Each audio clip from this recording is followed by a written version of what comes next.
ரொம்ப நல்லவனா இருந்தா கிடைக்கிற 10 மனவலிகள். என்னங்க நல்லவனா இருக்கோம், எதுக்குங்க மனவலி கிடைக்குது? அப்படின்னு நண்பர்கள் கேட்கலாம். நல்லவர்களாக இருப்பவர்களுக்கு மட்டுமே மனவலிகள் கிடைக்கும்.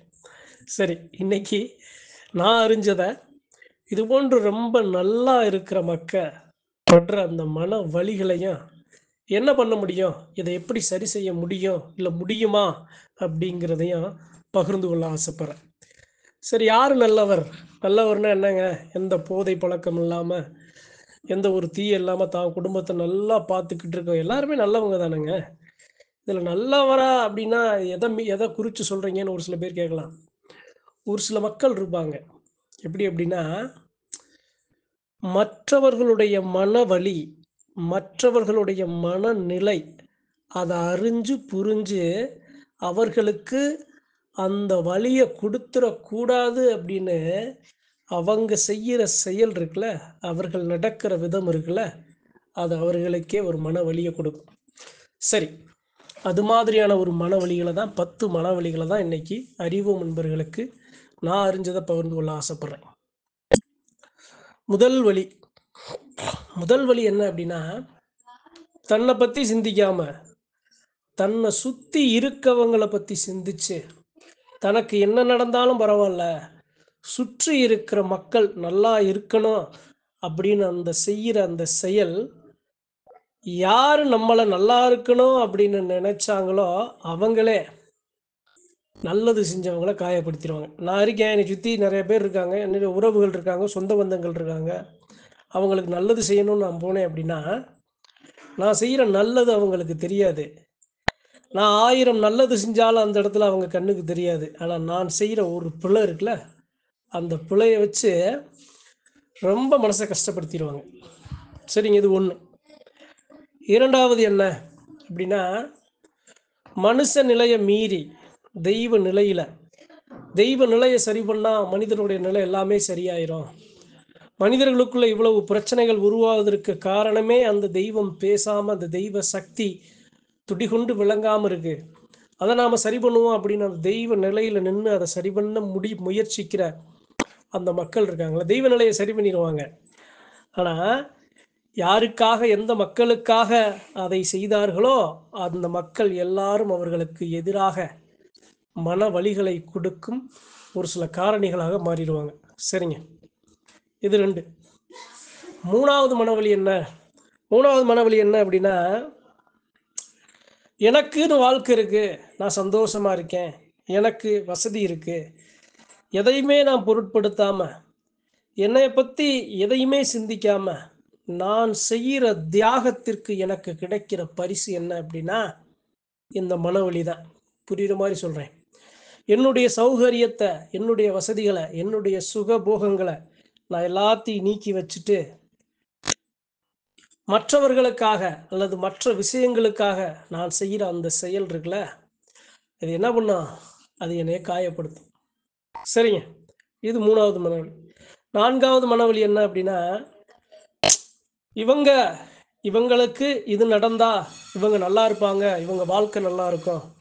காலத்துக்கும் இவங்களுக்கு இவங்க கூட நிப்பாங்க அப்படின்னு நல்ல விஷயங்கள் சொல்ல போயி, அதனால இத கேட்க நீ யாரு? இத நினைக்க நீ யாரு? என்னுடைய நல்லத பத்தி சிந்திக்க நீ யாரு? அப்படின்னு திசை திருப்பப்பட்டு கேள்வி நமக்கு எதிராக திருப்பப்பட்டு கொடுக்கிற மனவலி இருக்குல்ல, 4வது மனவலி. சரிங்க. 5வது மனவலி என்ன அப்படின்னா, பெரியவங்க, மூத்தவங்க, அவங்க மனசு கூட கஷ்டப்பட்டுறக்கூடாது. அவங்க மனசு கஷ்டப்பட்டுச்சுன்னா, அவங்க உடல்நிலை கஷ்டமாயிரும். அவங்களுக்கு ஒரு சில தொந்தரவுகள் வந்துரும். இடையூறுகள் வந்துரும். அதனால பரவால்ல.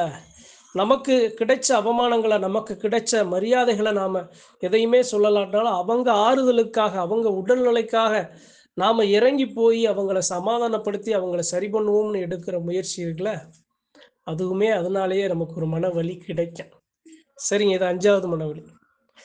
6வது மனவலி என்ன? உறவுகளுக்குள்ள அதிகமா பாசம் வைக்கிறதே ஒரு மனவலி தாங்க. சரி. 7வது மனவலி என்ன? இவ்வளவு பாசங்கள் வச்சுட்டோம். எல்லாத்தையும் பெத்த தாய் மாரி எல்லா தாயும் நினைக்கிறோம். கூட பிறந்த சகோதரன் மாரி எல்லா சகோதரியும் நினைக்கிறோம். கூட பிறந்த சகோதரிகள் மாதிரி எல்லா சகோதரியும் நினைக்கிறோம். எல்லாத்தையும் ஒன்றா நம்ம பார்ப்போம்.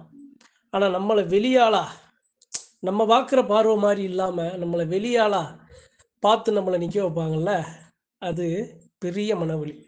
சரி, 7வது மனவலி என்ன அப்படின்னா, யார் நல்லா இருக்கணும், யார் சந்தோஷமாக இருக்கணும், யார் மகிழ்வோடு இருக்கணும், யார் எல்லாம் கிடைச்சி நல்லா இருக்கணும்னு நாம் நினப்போமோ அவர்களே நம்மை எப்படி ஒரு எதிரி கூட நம்ம மேலே கரிசனம் பண்ணி நம்மளை ஒரு ஒரு எல்லைக்கு மேலே விட்டுட்டு போயிடுவான். ஆனால் அவர்கள் கொடுக்குற அந்த வழி இருக்குல்ல, அவர்கள் சொல்கிற அந்த சொல்லு இருக்குல்ல, கற்கள் மாதிரி எரியறது இல்லாமல் கத்தி மாதிரி குத்தம். அது மாதிரி நேரங்களில் உறவுகள் கொடுக்குற வழி இருக்குல்ல, மிகப்பெரிய வழி. சரிங்க, 8வது மனவழி என்ன? இப்போ வரைக்கும் நல்லா நம்பி வந்தாங்க, கூடவே இருந்தாங்க, எல்லாம் புரிஞ்சுக்கிட்டு நல்லா நடந்தாங்க, கடைசியில் துரோகம் செஞ்சுட்டு போயிட்டாங்க.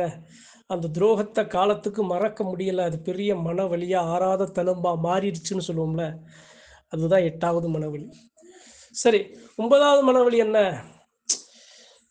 பந்த பாசத்தில் அன்பு காட்டுறதுல அவங்க கேட்குறதுக்கு முன்னாடி நம்ம அள்ளி கொடுத்துறோம்னு இருக்காங்கல்ல, அவர்களுக்கு கிடைக்கிற அவங்க எந்த அளவு அன்பை அள்ளி கொடுக்குறாங்களோ, அவங்களுக்கு எந்த அளவு அவங்க அன்பை அள்ளி கொடுக்கணும்னு நினைக்கிறாங்களோ அந்த அளவை அவங்களுக்கு மனவலி, யாருக்கு அன்பை அள்ளி கொடுக்கணும்னு நினைச்சாங்களோ அவங்க திருப்பி அவங்க மனவலியை கொடுப்பாங்க அவங்களுக்கு. இது 9வது. சரி, 10வது மனவலி என்ன அப்படின்னா, நம்ம தானப்பா எல்லாத்துக்கும் பிரச்சனை, நம்ம தானே காரணம், நம்ம நல்லது சொல்கிறது நமக்கு நல்லதாக தெரியுது, ஆனால் எதிராக இருக்கிறவங்க எல்லாருக்குமே தவறாக தெரியுது. ஆனால் அவர்கள் எல்லாமே நாம் சொல்கிற நல்லது நம்மளை வச்சே அவங்க நல்லா இருக்கணும், நம்மளை வச்சே நம்மளை ஒரு காரணியாக்கி, நம்மளை ஒரு குற்றவாளியாக்கி, நம்மளை வச்சே ஒரு காரணம் காட்டி அவர்கள் வாழ்க்கையை அவங்க சரி செஞ்சுக்கிறாங்க.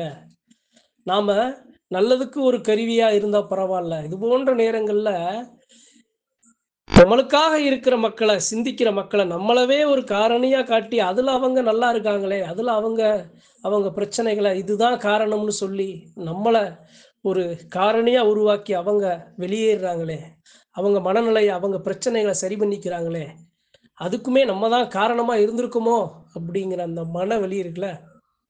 அதாவது இதை எப்படி சொல்கிறேன் அப்படின்னா, நான் இருக்கேன், ஒருத்தவங்க நல்லது செய்யணும்னு நினைக்கிறேன் அப்படின்னா, நான் அவங்களுக்கு கடைசின்னு நினச்சிக்கிட்டே இருப்பேன். ஆனால் கடைசி ஒரு காலகட்டம் வரும்போது இவ்வளோ காலமாக நினச்சாங்க, இப்போ நினைக்கல, இதனால தான் இவங்க இந்த பிரச்சனைங்கிற மாதிரி நம்மளை காரணமாக வச்சு எல்லா பிரச்சனைகளையும் அவங்க சரி பண்ணிக்கிடுவாங்க. இதுதான் 10வது மனவலி. இதெல்லாம் நான் சொல்கிற காரணம் என்ன தெரியுமா? மனிதர்களுக்குள்ள அன்பு வைக்கிற எதையுமே எதிர்பார்க்காமல் இருக்கிற அன்பு வைக்கிற மக்களுக்கு கடைசி வரையே கிடைக்கிற மனவலிகளில் ஒரு சில மனவலிகள் தான். ஏதோ நான் ஒரு மனவலியில் இருந்தேன், அதனால் அதை பகிர்ந்துக்கிட்டேன். நன்றி, வணக்கம். மற்றும் ஒரு பதிவில் சந்திப்போம்.